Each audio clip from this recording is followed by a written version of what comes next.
Creep on in, on in, on in.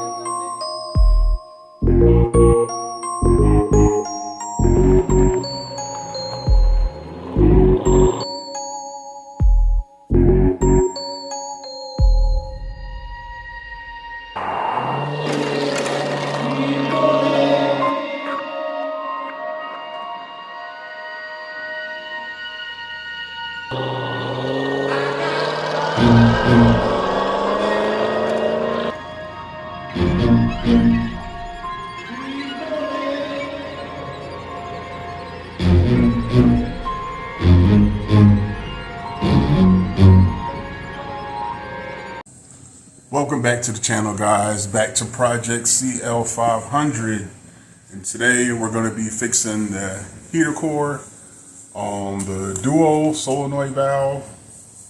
Well, let me show you guys. This thing right here is what we're going to be replacing on the car. So yeah, my heat went out, so I have no heat. Still, AC still works, but I have no heat right now. So I'm going to be fixing that on the car and show you guys the process on how to do that and get the heat back working in the car. All right, so let's go ahead, set up, and get started. All right, guys, so we have the heater core valve right here. It goes down inside of here. I don't know if you guys can see that, but it's in there. So we have to take off the wipers, the motor whole assembly to the wipers, and the cover that goes on top. So basically we start out with these little caps that go on top of the bolts right here. You just squeeze them and they pop right off. These are 15 millimeter. You would need a 15 millimeter socket to take these off. So I'm going to go ahead and take off the wipers. And when I get to the assembly part, I'll show you guys how to get to this. But for right now, I'm going to go ahead and take the wipers off. And we're going to go ahead and get that started. And also, I have the car in the service mode position with the hood. So if you don't know how to do that, it's pretty easy too. There's a tab right here. This little tab right here, you just squeeze it in and pull the hood up on both sides. There's one on both sides. So for those of you that didn't know that, that's how you get the hood up in a 90-degree angle, what they call service mode, to get it up. So you can work on your car a whole lot easier without the hood being over your head. So let's go ahead and get started. All right, guys, so I got the plastic trim off, as you can see, which was kind of tough to get off, and the wiper motor is basically exposed all the way down. So like I was saying, to get these off, the wipers themselves off, is a 15 millimeter. But what I found out for this one right here, specifically this one, the rest of them I just use a regular 15 millimeter. But this one, as you can see, there's a hole in it. You need a T30 socket and a ratchet, 15 millimeter ratchet wrench to get that one off. So I'll show you what I used. Here goes my T30 socket. It's just one of these. It's a T30 I used. As you can see, it fits right in, because this will just spin. If you don't, you'll never get it off. So you need a T30, and you also need a 15 millimeter ratchet wrench. Makes it a whole lot easier, because if you could use a regular wrench, but it's going to take you forever. So I just used a 15 millimeter ratchet wrench, and that made the job a whole lot quicker. As far as getting this plastic piece off, you have little screws in these holes that are screws/clips, and they look like this. They're basically a Phillips head screwdriver with a clip, a fastener basically. Once you unscrew them, you have to pry them up. So what I recommend using is one of these little plastic tools, trim pieces I use. Once I get the screw up, I just pry it up. Also, once you get the screws loose, the plastic cover is pretty much glued to the windshield.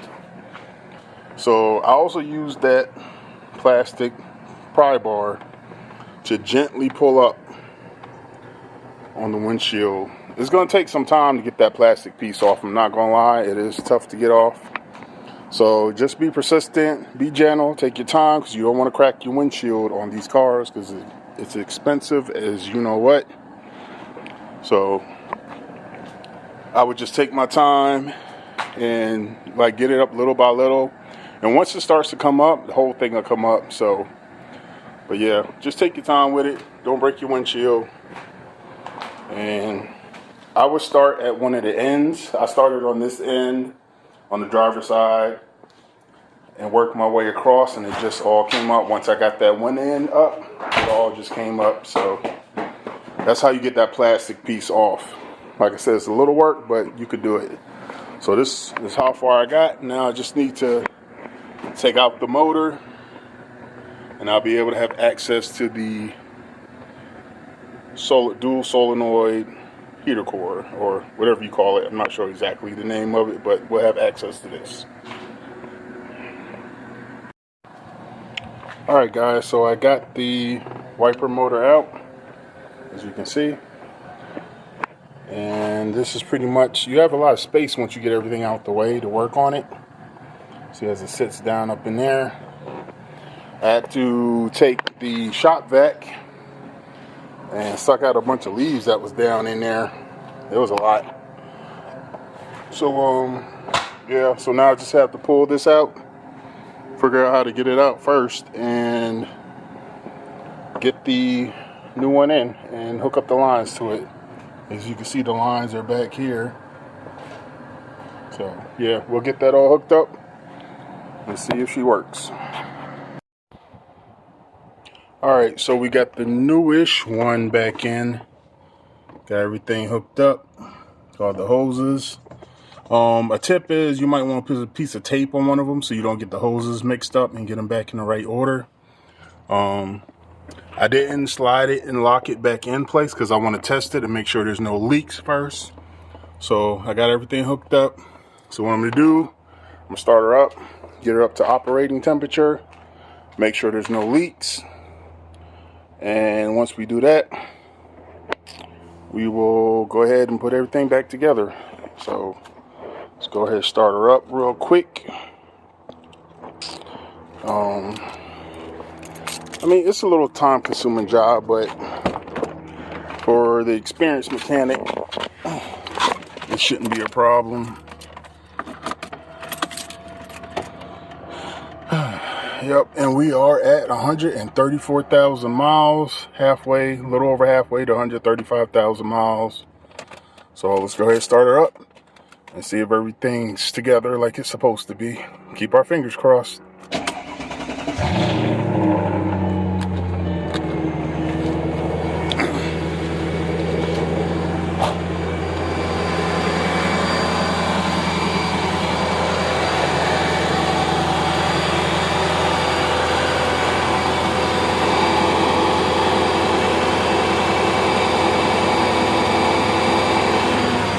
Alright, so far so good. Let's go ahead and turn the heat on and see if she works. We're not out the woods yet, so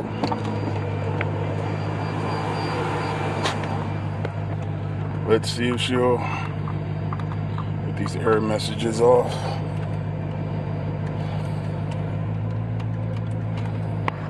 Let's go ahead and get some heat in here.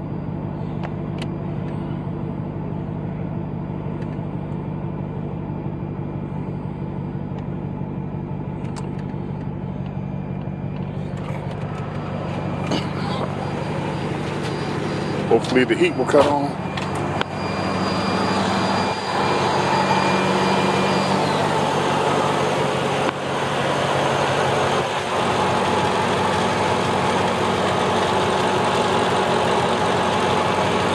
so good. No leaks yet. Of course, we'll have to wait till she gets up to operating temperature. See how she does. It's going to take a few minutes.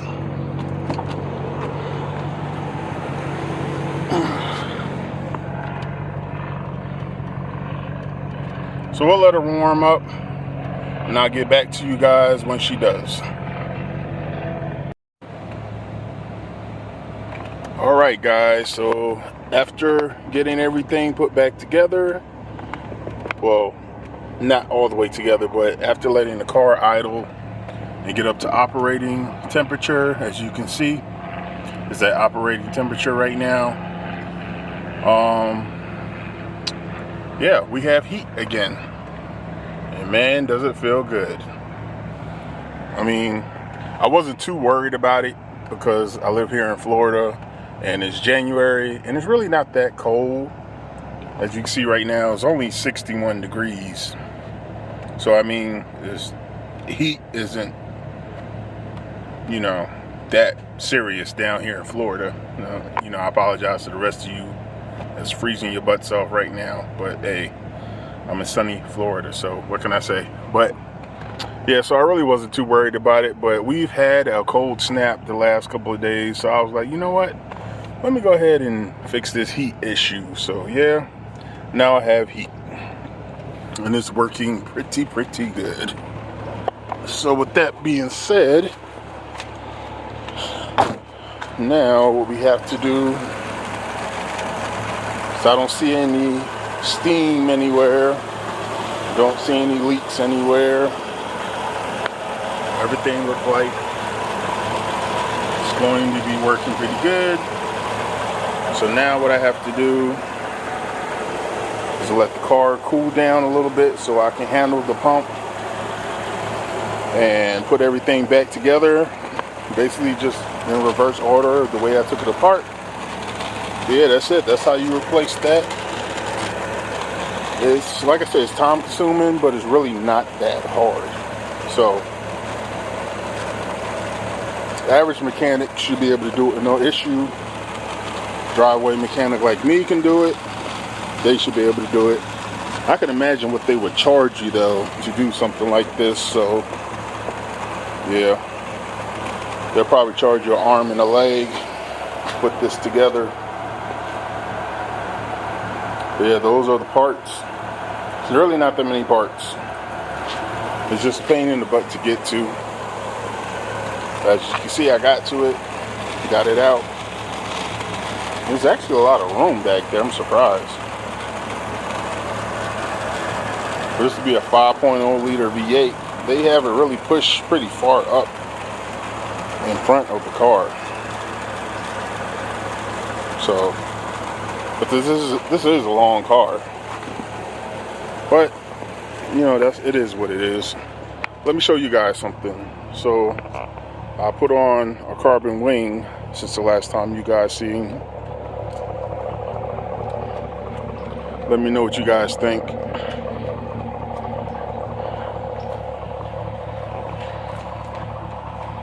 I like it.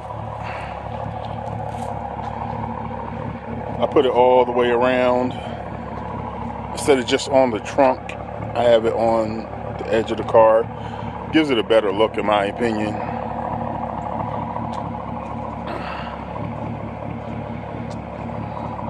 Nice sleek look. And she does sound pretty good. Hold on, yeah. Just a little something I added to it. Nothing too flashy, but it does give it a nice look, in my opinion.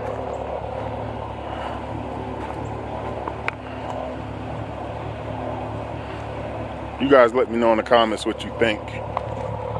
But as for that, that's all I've been doing.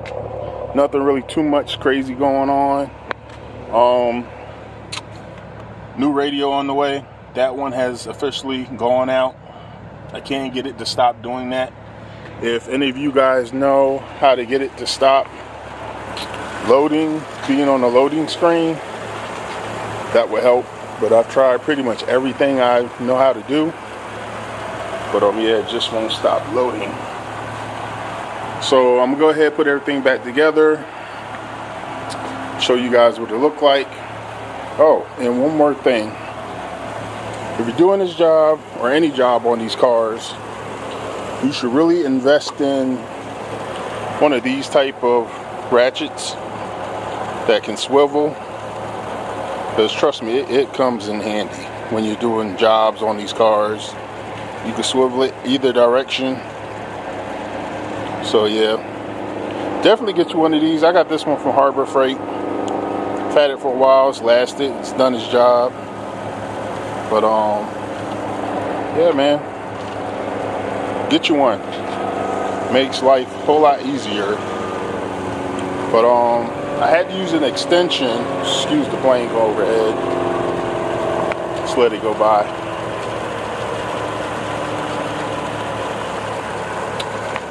I had to use the extension to get the wiper motor out, because you can see it's a little indent where it goes in. You can't get to it with a regular socket. So yeah, so you're gonna need an extension along with a 13mm socket to get the wiper motor out. That's why I use this, because I turn it like this to ratchet it out, and then I can turn it like that and just spin it out like that. Makes it a lot easier, in my opinion. But you know, y'all do it however y'all want. Just a little advice I give you. Yeah, I'm gonna go ahead and put everything back together, and I'll get back to you guys.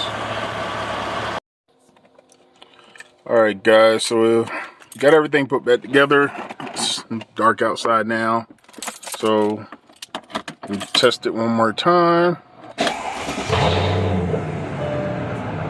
I never get tired of the way that sounds when I start her up. But yeah, as you can see, my service A is due, so I'm gonna be doing that soon. Of course, I'll be making a video on that. I've done it before, but I'll do another one, show you guys what it's like, just in case you didn't see the other videos. But yeah, so like I said, the heat is back. It's on 88 right now, and man, this heat works good in this car. It's almost too hot, so clear these messages off the screen. There's still some gremlins with the electrical system with this car, but nothing's stopping it from being a daily driver. Just little stuff. Alright, so the heat's working. That's pretty much it. Everything's put back together. I do have to make a slight adjustment to the wiper blades. But other than that, everything's good to go. So she's still running, she's still here. Still no lights on the dash. Just a couple error messages pop up about the lights, which I already knew, but you know, it is what it is. It'll get fixed eventually. But yeah, we're making progress, slow but steady. And yeah, man, we got other projects still in the books. I haven't forgotten about the water pump and the thermostat. I know I said I was going to do that a long time ago, but I've decided I'm going to go ahead and order new bolts, brand new bolts for the water pump and thermostat, because like I said before, one of the bolts to the thermostat broke off. So I'm just going to go ahead and put brand new bolts in there. When I replace those, I'm going to do that maybe the next month. There's still other things I want to do cosmetically to this car. Debating on tinting the windows. Not sure how dark I want to go. I don't want to go too dark. I don't want to be, you know, give the police a reason to pull me over. So I want to be within the limits. So I just gotta figure that out, what I want. Because in Florida, you need tint on your windows, to be honest with you, in the summertime, because it does get hot. And it will bake the interior of this car if I don't leave it in the garage like I do. But other than that, yeah, man, everything is copacetic.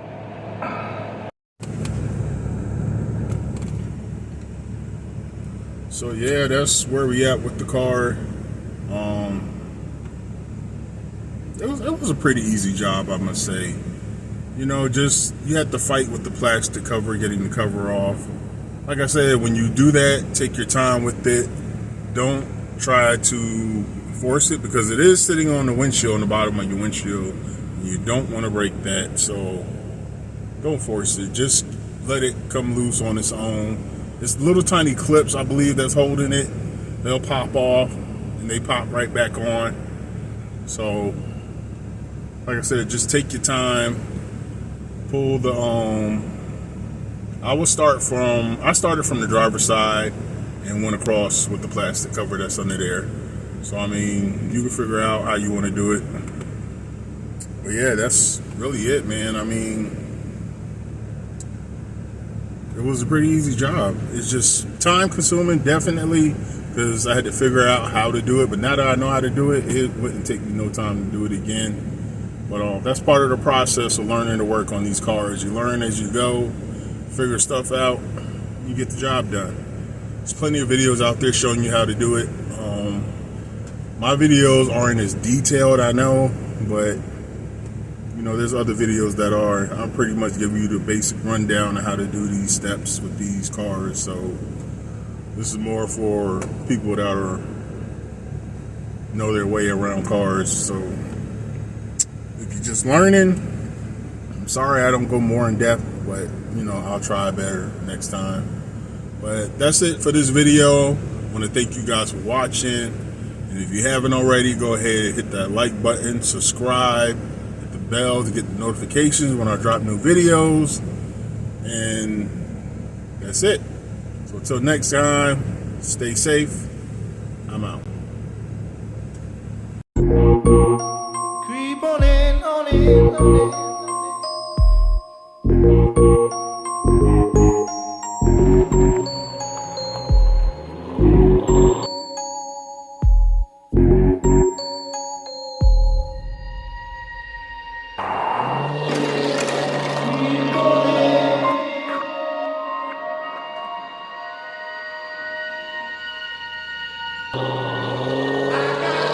Mm-hmm.